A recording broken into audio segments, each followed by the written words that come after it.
Welcome to Is It Fast, where today we are talking about private registration plates. That's right, if you've ever fancied buying yourself a private plate, or maybe you've got a private plate at the moment and you want to try and sell it, but you don't know where to begin, then this is the episode for you. Today I'm going to be talking to Graham from Reg Switch. What he doesn't know about private number plates isn't worth knowing, and he's going to talk us through the very exciting and very personal world of personalised number plates. In your experience, what's the split between people that are getting a plate, do you think, for their own purposes? So essentially they want to do something with Lambo, Ferrari, Astra GSI, and people that are looking at it as an investment. Do you see quite of a differential in there? Personalisation of the vehicle is probably the kind of first and foremost.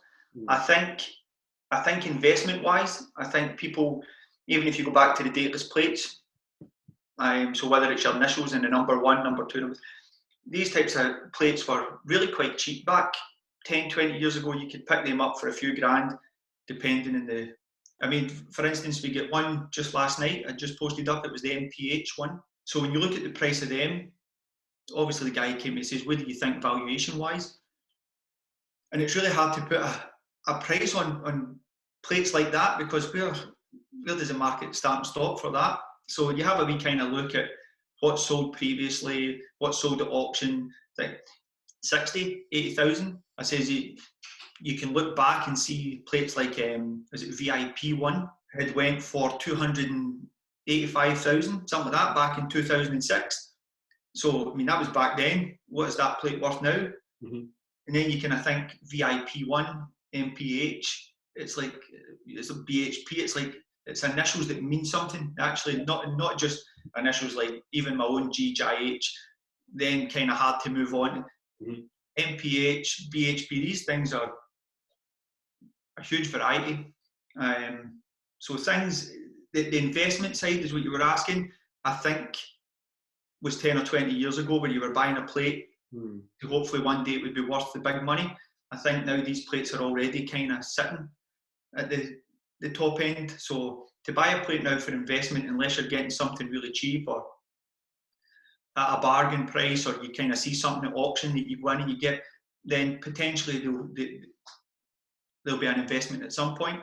There's cheap plates out there that you can buy, like the initials with a one or two now, they're already kind of sitting where they should be. And whether then it'll keep moving up into the hundreds of thousands, I don't really know if that would stand up. I don't really know if people are willing to pay the kind of money, 60, 80, 100,000.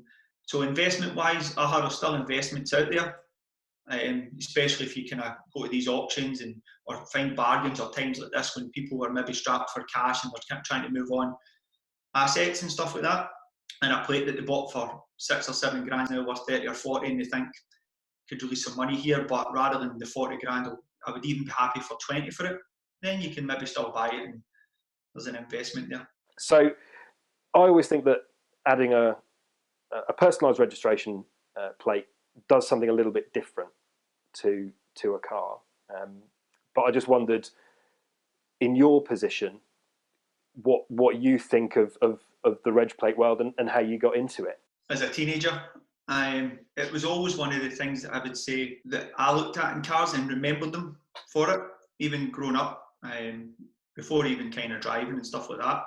Whether it was parents' cars, friends' parents' cars, I would always look at the car, notice the plate and go, that's such and such, or that type of thing. So even if it wasn't a personalised plate, even at that time, the last 3 digits of the plate or whatever would kind of make it stand out. And then as I became a bit older, I went to get my licence car.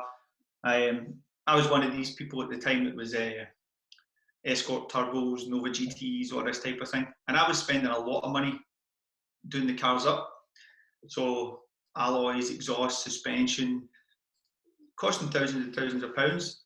Probably sometimes actually even more than the car was worth itself. And then it got to the stage where once you'd done all that stuff, it was like, where do I go next? And then at that kind of time, for me, I was kind of getting into personal plates and having a wee look and seeing what was what. And even back then, things weren't as expensive back then, plate-wise, as they are or can be now. So a few £100 kind of got you that extra personalisation. on your car that would make it kind of stand out, and sometimes wouldn't even cost as much as a set of alloys were at the time, or even if you had to renew your tyres. So for me, that's kind of what got me into it. And then not only was I buying myself a plate when it was kind of families' birthdays, I'd buy a family member a plate, friends. It was just one of those kind of personal touches as well as a gift. Again, back then they weren't so expensive, so even as a gift, it was a couple of £100 or whatever. And that's kind of what got me into it from that point of view. And then just as kind of life went on, I got the kids. So when the kids were born, I got the kids' plates just back then, and I'll just keep them on retention until the kids are old enough to get the plate. And again, the advantage of doing that as well is when I was buying the plates back then, they were a bit cheaper.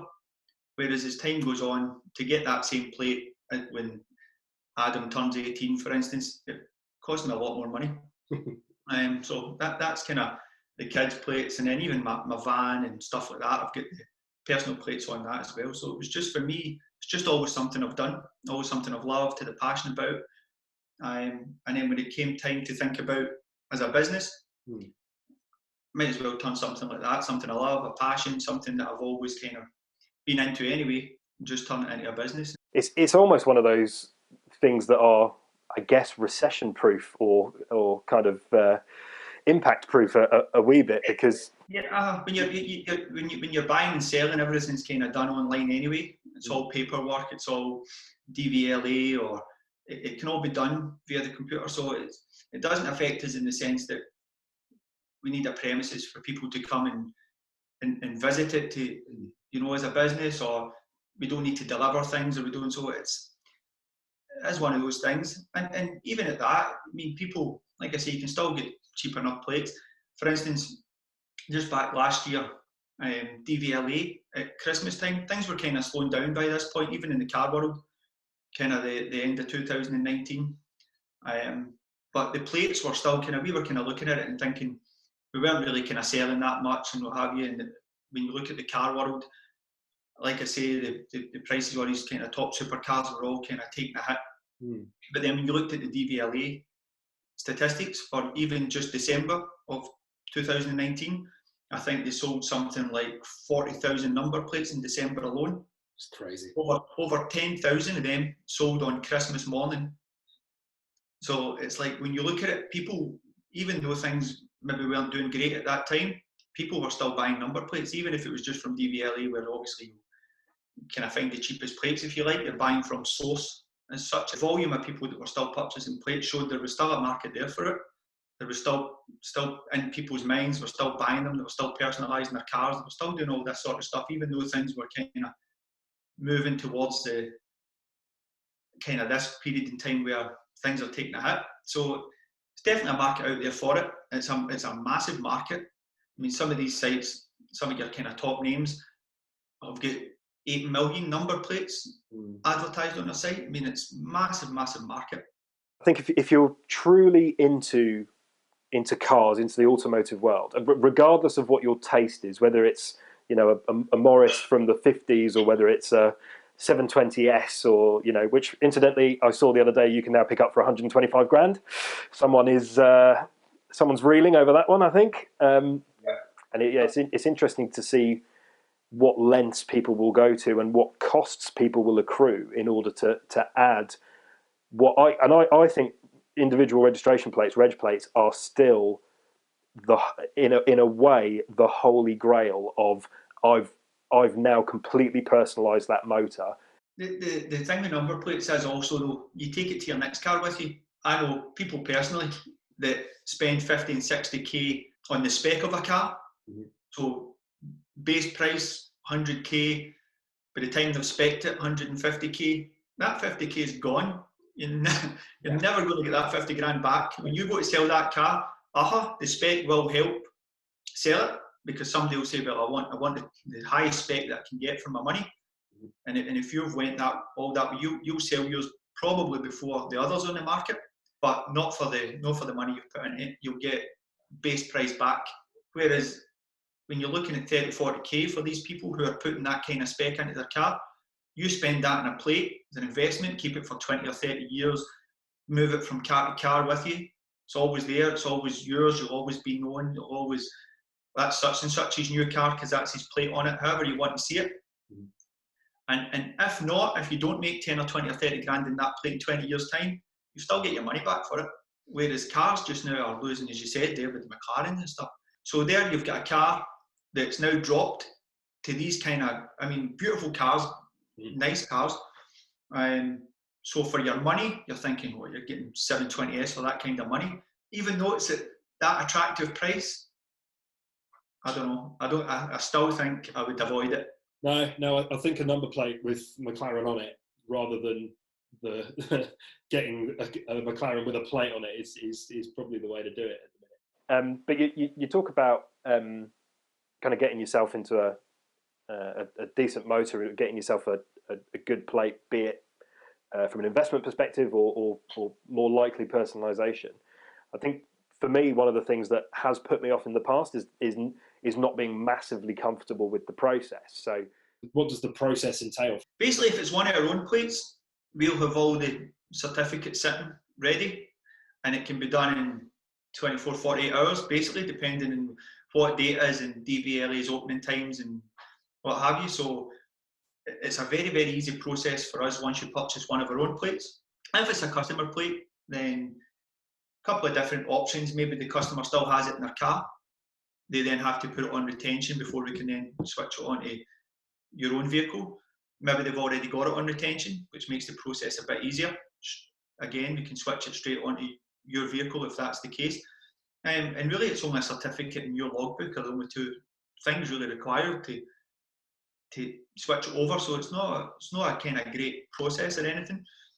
One thing I would say is if you're buying a plate and you're not wanting to transfer it straight onto your vehicle, so you then want it on your certificate because maybe your car's not going to be ready for 3 months.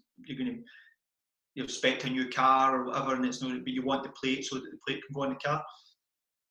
If you do it that way, there's kind of more risks. So really, you want to be putting it straight on the car.